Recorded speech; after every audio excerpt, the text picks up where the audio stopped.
International tourism global இந்த மாநாட்டில் வந்து கலந்துகிட்டதுக்காக நான் வந்திருக்கேன். இந்த அமைப்பை பொறுத்தவரையில் 1934 துவங்கப்பட்ட ஒரு பெரிய அமைப்பு, பழமை வாய்ந்த அமைப்பு. அந்த அமைப்பு சார்பாக இன்னைக்கு வந்து உலக அளவில் டூரிசத்தை கோஆர்டினேட் பண்ணுறதுக்கும் ஹாஸ்பிட்டாலிட்டி பண்ணுறதுக்கும் ஒரு சிறப்பான ஒரு அமைப்பாக செயல்பட்டுருக்கு. அதில் சுற்றுலாத்துறை அமைச்சர் என்கின்ற முறையில் நானும் நம்முடைய இன்சார்ஜ் அமைச்சர் மதிப்பிற்குரிய சம்பத்குமார் சாரும் இங்கே கலந்துகிட்டு இருக்கோம். எங்களை பொறுத்தவரையிலும் தமிழ்நாட்டில் வந்து மாண்புமிகு தமிழ்நாடு முதலமைச்சர் அவருடைய அறிவுறுத்தலின் பேரில் சுற்றுலாத்துறையை மற்ற துறைகளை காட்டிலும் ஒரு நல்ல டெவலப் பண்ணணும். இந்த பட்ஜெட்டில் கூட அதிகமான நிதியை கொடுத்துருக்காங்க. அது வந்து நீங்கள் மகாபலிபுரத்தை டெவலப் பண்ணுறது 200 கோடி ரூபாய் அளவில் நிதி கொடுத்துருக்காங்க.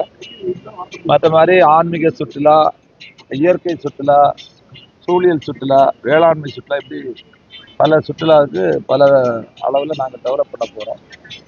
அதனால் இந்த மீட்டிங்கில் நான் கலந்துட வந்திருக்கேன். இல்லை, இப்போ கங்கை யமுனா அந்த தாமிரபரணி ரிவரை இணைக்கிறதுக்கு இப்போ ஃபர்ஸ்ட் பேமெண்ட்டாக கொடுத்துருக்காங்க 60 கோடி ரூபா. அப்புறம் வந்து அதை டெவலப் பண்ண அடுத்த ஸ்டேஜுக்கு கொண்டு போகும். இது பிபிபி மோட் கிடையாது.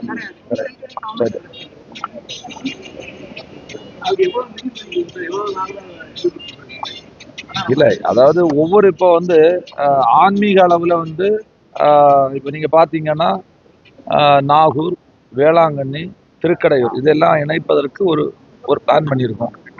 அதுக்கு ஒரு அமௌண்ட் ஒதுக்கியிருக்காங்க. அதே மாதிரி இப்போ நீங்கள் பார்த்தீங்கன்னா நதிகளை இணைப்பதற்கு, ஆன்மீக தலங்களுக்கு, அதே மாதிரி ஃபாரஸ்ட் வனத்துறை வன அளவில் உள்ள சுற்றுலா, இப்படி அதிகமான ஒவ்வொரு தலைப்பின் கீழே அந்த சுற்றுலாவுடைய இணைப்பு வந்து நடக்குது. இன்னும் வந்து கிட்டத்தட்ட ஒன்றிய அரசோடு அவங்கள்ட்டையும் சில இதுக்கு வந்து நிதி கேட்டிருக்கோம். அந்த அடிப்படையில் கிட்டத்தட்ட ஒவ்வொரு மாவட்டத்திலும் இப்போ ரெவன்யூ டிஸ்ட்ரிக்ட் பார்த்தீங்கன்னா 38 ரெவன்யூ டிஸ்ட்ரிக்ட் இருக்கு. அந்தந்த ரெவன்யூ டிஸ்ட்ரிக்ட்ல இருக்கக்கூடிய திட்டங்களை எப்படியெல்லாம் டெவலப் பண்ணலாம், அடுத்த கட்டத்துக்கு கொண்டு போகலாம், மேம்படுத்தலாம்னு உள்ளதை ஆய்வு செய்து அதுக்கும் வந்து இந்த வரக்கூடிய எங்களுடைய துறை சார்ந்த அறிவிப்புகளை நாங்கள் வெளியிட்டோம். அதில் இருக்கு, அந்த கோவையில வந்து திட்டங்கள் இருக்கு. வரக்கூடிய அந்த துறை ரீதியான அறிவிப்புகளை நாங்கள் வெளியிட்டோம்.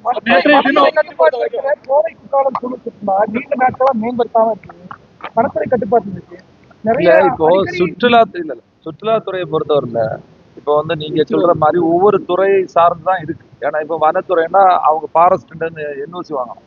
அதனாலதான் நாங்க வந்து டிஸ்ட்ரிக்ட் லெவல்ல ஒரு டூரிசம் டெவலப்மெண்ட் கவுன்சில், அதுக்கு சேர்மன் வந்து கலெக்டர். அதே மாதிரி ஸ்டேட் அளவுல 1 ஃபைல் சிஸ்டம், 1 விண்டோ சிஸ்டம் அளவுல கொண்டு வந்து எல்லாத்தையும் ஒரே டைம்ல அந்த என்ஓசி வாங்கி பண்றது மாதிரி ஒரு முடிவு எடுத்திருக்கோம். இல்லைன்னா ஒவ்வொரு துறையில இருந்து என்ஓசி வாங்கி பண்ணோம்னா கொஞ்சம் ரொம்ப டைம் ஆகுது. அதனால வந்து ஏன்னா இப்போ நீங்க பாத்தீங்கன்னா வனத்துல, அதாவது ஃபாரஸ்ட்ல பண்ணோம்னா அவங்க தான் டெரிட்டோரியல் ஆகுது, அவங்களோட என்ஓசி வாங்கணும்.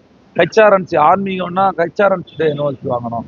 அப்புறம் இப்படி ஒவ்வொரு துறையிலையும் நிறைய துறைகள்ல இப்போ வந்து WRD தண்ணீர நதி சம்பந்தமானா WRD என்ஓசி வாங்கணும். அப்படிப்பட்ட சில 8 துறை சம்பந்தமா இருக்கு.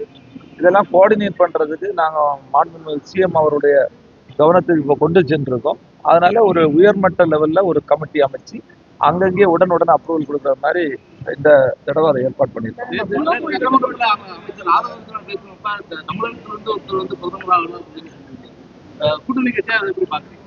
இல்ல, அவர் சொன்னது அவருடைய நிலைப்பாடு என்னன்னா வந்து தென்னிந்தியாவில வந்து பிரதிநிதித்துவம் வேணும்னு சொல்லியிருக்காரு. அது வந்து இப்போ அவருடைய நிலைப்பாட சொல்லியிருக்காரு. எங்களுடைய தலைவரை பொறுத்தவரையில காங்கிரஸ் கட்சியினுடைய தலைவர், நாங்க எதிர்பார்க்கின்ற தலைவர், பாராளுமன்றத்தினுடைய எதிர்க்கட்சி தலைவர், அவர் எல்லாரையும் அழைத்து செல்லக்கூடிய மதிப்பிற்குரிய ராகுல் காந்தி அவர்கள் 2029 நிச்சயமாக பிரதமராக வருவார்கள். அதுல ஒரு சந்தேகமும் இருக்காது.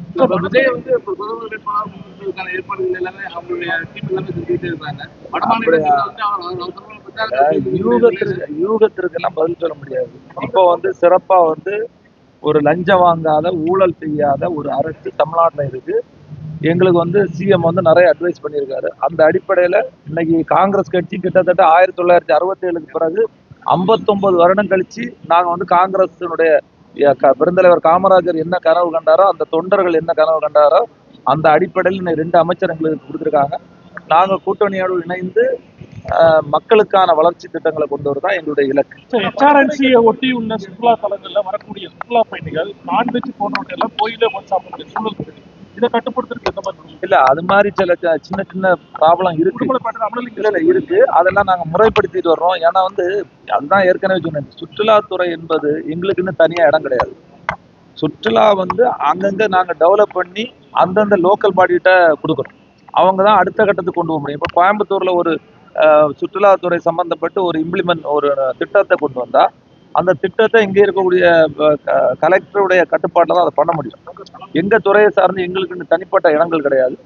இருந்தாலும் இதை வந்து நீங்க கண்டிப்பா மேம்படுத்தி தான் ஆகணும். ஏன்னா வந்து இன்னைக்கு வந்து சமூக வலைதளங்கள், இந்த ப்ரமோஷன், ஏஐ ஆர்டிஃபிஷியல் இதெல்லாம் வந்துட்டு, ஆனால் இதை வந்து டெவலப் பண்ணி நம்முடைய தமிழகம் மட்டுமில்லாமல் மற்ற மாநிலங்களில் அதிகப்படியான சுற்றுலா பயணிகளை வரவழைக்கணும்.